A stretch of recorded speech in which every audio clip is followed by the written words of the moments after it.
Hey guys, it's Nekia Nichelle with Chicago Tribune, ChicagoNow.com. I am sitting down with a hip hop legend, Chuck D. How you doing?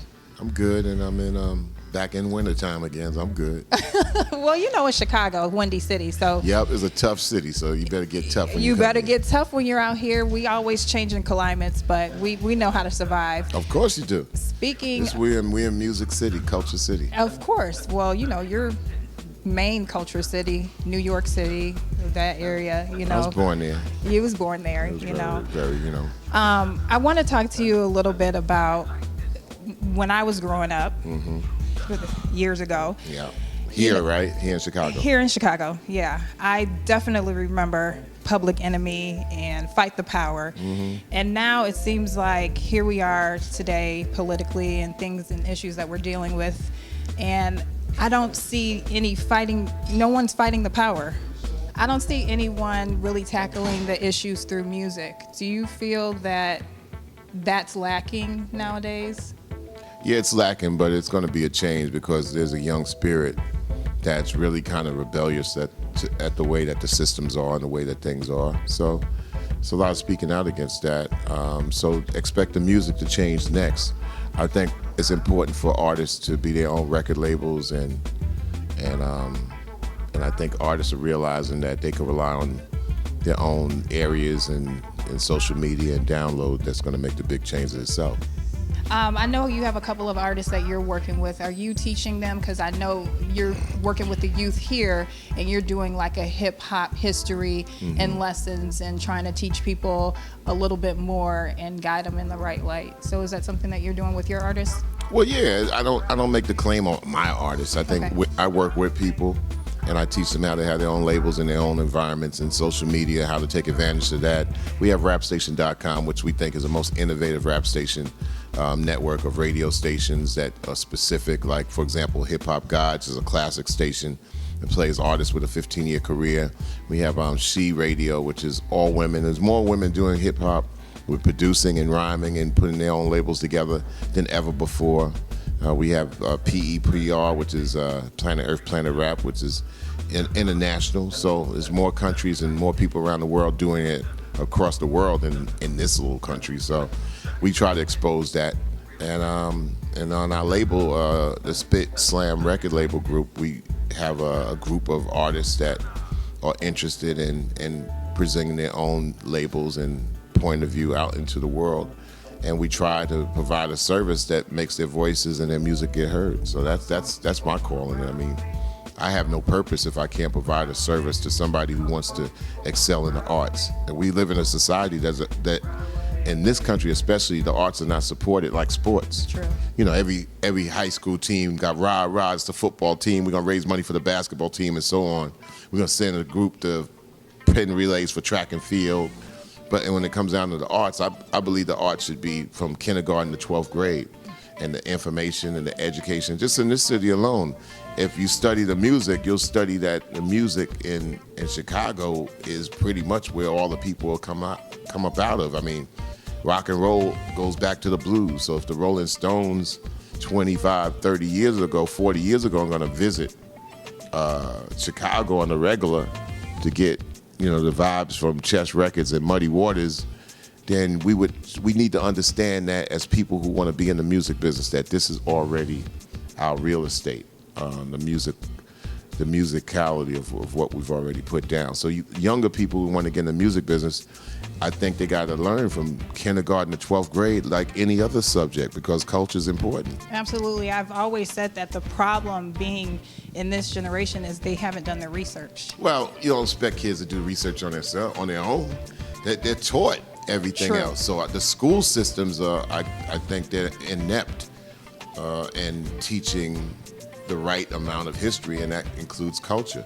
Look, as far as even if you want to just talk about black folk, if you just teach young black children the music alone and don't teach anything else, you'll find out how much they'll know about history, past, present, and future, and also everything else that comes with that. So a lot of whatever we have is in our history.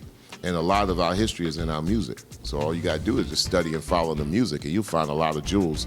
And the music is kept away from young kids. The music is kept away, only sold to them by big corporations. You should give it and educate them with the music and give it to them for free, and then find out what diamonds you'll have in that rough. Do you think that being impactful and really tackling the culture through your music and tackling issues that were going on with now today, or even when you were, really making a noise with your music, is that something that keeps you legendary and keeps your music going for a very long time? Yeah, because the music goes on without you. The music makes noise regardless. I mean, these young folks shut, Chicago down when Donald Trump came in there with his mess. So, I mean, shut them down and fight the power and all that lives on without you. But we're not the first to do that. Curtis Mayfield comes from this city. And he's passed on, for about 16, 17 years. But his story is in his songs and his music live on past the test of time. Miss Mavis Staples, who's with us now, is singing great songs about change. So there's no past and present when it comes down to music. It's always the future. And songs have a life that most of us as human beings don't have. So we got to keep nodding our heads to that power and pay attention to that. All I know is when you connect movements and young people to the music and give them education about it, you got all kinds of fire that comes out of that. Absolutely. And before I let you go, I want to talk to you about a couple of things that you have coming up next. I know a shoe I heard was in the process that you're working on with. Well, Kate, who's my assistant, also runs that part of the company. She's involved with footwear and all the things that people are into.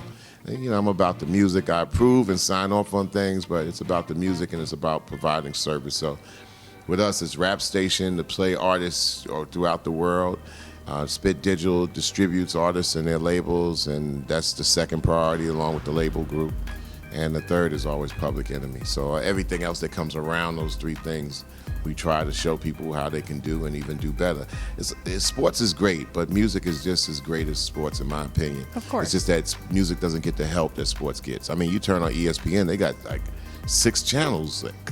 6 channels on ESPN. I'm like, when it comes down to music and education about music, MTV, VH1 used to kind of do it before they just dipped off into some craziness in the reality world. TV world. So well, I know a lot of artists feel like sports figures, they can transition once their football or basketball career is over and then go in front of the TV and be a sport. But coach, agent, right. Many options. Well, look at somebody like even goes to a college as an athlete. Doesn't look like they're going to make it a pro in anything. At least they could go back to their hometown and be a gym teacher. Exactly. When somebody plays music, there's usually forgotten. no, they're not forgotten. It's like, where do I go from here? True. Where do I go with my skills and my craft? Because, and my knowledge. Where do I go? I'm going into a community that really doesn't embrace it. So now I got to go into my grind mode. And sometimes you could grind wrong. You could grind. Grinding in a circle is a screw. You could just grind wrong, grind backwards. So it's a difference between having a skill work for you and you fit yourself and prepare yourself for avenues that are open versus you just grinding and trying to hope that you catch on somewhere. I mean, who wants to live like that? I hope that I catch on. I hope that I figure out how I can live and do what I love to do and still feed my family. I hope. I mean, people kind of go to these universities, they go to these schools with something in their mind. This is what I'm going to do. I'm going to be a lawyer and I'm going to be able to have all these particular clients. And I got to go and spend money at this university for 8 years to do it. I mean, so I think music got to be like that. I mean, people play music for long periods of time to really develop their skill. But people kind of like are trained not to pay attention to their skill.